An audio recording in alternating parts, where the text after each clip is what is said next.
지난 5월 대구에서 전세 사기를 당한 30대 여성이 살려달라 애원해도 들어주는 곳 하나 없다는 내용의 유서를 남기고 극단적인 선택을 해 주위를 안타깝게 했습니다.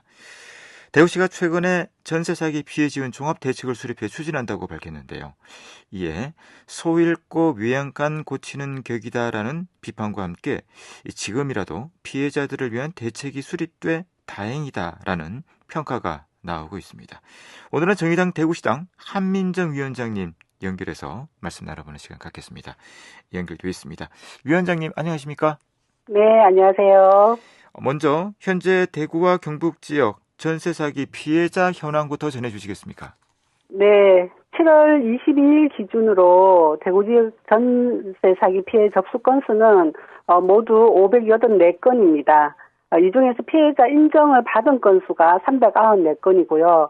85건 정도는 불인정이 되었습니다. 네. 현재 조사 중이거나 국토부의 심사 대기 중인 건수가 105건에 이르고 있습니다.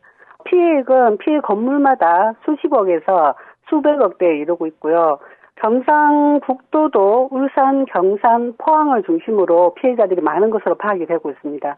중요한 것은 앞으로도 계속 피해자가 늘어날 것이라는 것입니다. 네. 자, 대구시가 밝힌 전세 사기 피해 지원 종합 대책에 어떤 내용들이 담겨 있습니까? 네, 우선은 전세 사기 피해 지원 센터를 설치를 하겠다는 것인데요. 전세 사기 피해 대구 대책위는 지난 1년 동안 꾸준히 원스톱으로 지원이 가능한 피해 지원 센터 설치를 요구해 왔는데요. 지금까지 피해자들은 상담을 받기 위해서는 개별로 변호사를 찾아가거나 또 피해 신청은 시청에 가서 하고 또 피해 건물의 단전 단수 문제는 한전을 찾아가거나 또는 상수도 사업본부를 찾아가야만 하는 상당한 번거로움이 많았었습니다.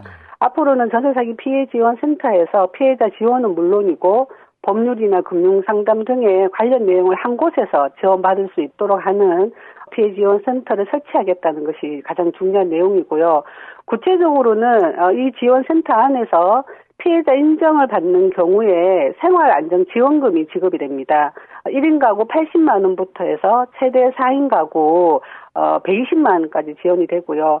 국토부에서 피해자 인정을 받은 피해자 모두에게 지급이 되는 것으로 지금 계획을 세우고 있습니다. 그리고 부득이하게 이사를 해야 되는 피해자들이 많은데 그런 경우에는 최대 100만 원의 이주비가 지원이 됩니다. 그 외에도 법률 상담이나 피해자 결정 그리고 지원 정책 신청에 대한 원스톱 지원이 이 피해 지원 센터에서 이루어질 것이고요. 지원하는 시기는 9월에 피해 지원 센터가 설치가 되면 이루어질 예정입니다. 네. 앞서 전국 7개 특광역시 전세 사기 피해자 지원 제도와 지원 사업 현황을 분석한 결과 이 대구의 경우 전세 사기 피해 지원이 전무했다라는 조사 결과가 있었는데 타 시도와 비교를 한다면 어느 정도입니까? 네, 지금까지 사안의 심각성에 비해서 피해 지원을 위해 마련된 대구시 자체 예산은 없었습니다. 부산은 46억 원, 대전은 10억 원, 그리고 광주는 3억 7천만 원 정도 예산을 편성해서 피해자들을 위해서 주거와 금융, 생계, 의료 같은 지원이 진행이 됐었는데요. 그러나 대구시는 이제 지난 2월에 조례를 만들었지만 7월 22일 지원책 발표 전까지는 전문 지원센터도 설치가 하지 않았고 그리고 편성된 예산 그리고 집행된 예산도 전무했습니다. 국토부가 정한 지원만 그대로 따라서 집행하고 있었습니다. 지원센터 설치를 해서 여러 시책을 추진하고 있는 인천, 대전, 부산에 못 미칠 뿐만 아니라 조례는 없지만 지원 사업을 시행한 울산보다도 못합니다. 전세 사기 피해로 전국에서 8명의 희생자가 나왔습니다. 공개되지 않은 피해자까지 저희가 파악하고 있는 것은 11명인데요. 대구에서 5월 1일 날 살려달라고 호소한 희생자가 나오고서야 뒤늦게 대책이 마련되어서 상당히 안타깝지만 지금이라도 대구시의 지원 방안이 나와서 다행이고요. 앞으로 시의 행정이 시민들의 고통에 더 힘이 실리길 기대합니다. 네. 최근에 전세 사기로 15억 원을 가로채 이 재판에 넘겨진 임대인이 징역 5년을 선고받자 피해자들은 재판부에 유감을 표명했는데요. 일각에서는 전세 사기 임대인들의 솜방망이 처벌이 사기 범죄를 부추기고 있다는 비판이 일고 있습니다. 어떻게 보십니까? 네, 우리나라는 경제사범에 대한 처벌이 특히 경미하다고 생각을 합니다.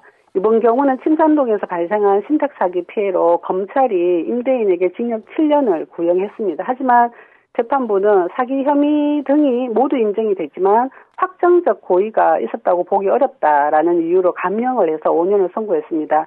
1년이 넘는 시간 피해자들의 고통을 생각하며 터무니없이 적은 게 맞습니다. 전세 사기 가해 임대인들이 받을 수 있는 형이 최고형이 15년입니다. 하지만 최고형을 받는 경우는 극히 드물고요. 수백억 사기의 희생자가 나와도 10년이 안 되는 징역형을 받습니다. 저희는 전세 사기는 국가 정책 실패의 결과이고 사회적인 재난이라고 보고 있습니다. 피해 예방을 위해서 이런 전세 사기가 전국적으로 일어나게 만든 정책의 보완과 함께 전세 사기 임대인에 대한 엄격한 처벌이 절대적으로 필요하다고 생각하고 있습니다. 네, 자 피해자들에게 가장 필요한 법률적인 제도 부분이라든지 보완해야 될 부분 어떤 것들이라고 보십니까? 네, 지금 피해자들이 가장 요구하는 것은 피해 보증금의 회수입니다. 물론 현실적으로 전액 회수하기는 어렵다고 생각을 하고 있고요. 그래서 피해자들은 선구제 후 회수 방안을 제시하고 있습니다.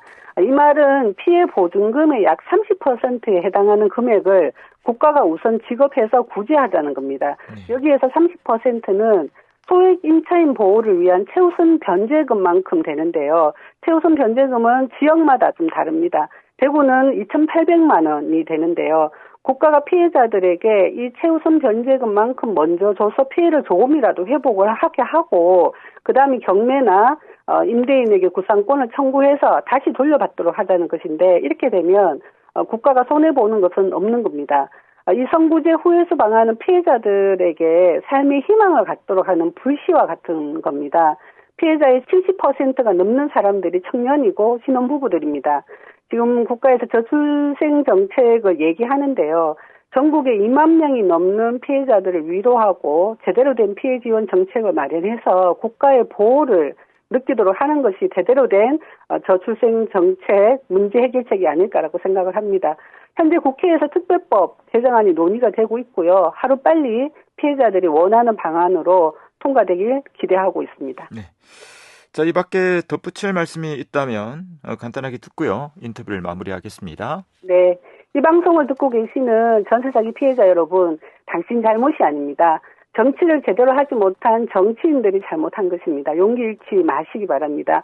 그리고 전세 사기 특별법이 만들어지고 또다시 개정안이 나오면서 실질적인 지원책이 마련되고 있는 것은 지난 2년이 넘는 시간 동안 전국의 피해자들이 나서서 이 문제 해결을 위해서 피눈물 나는 노력을 한 결과입니다.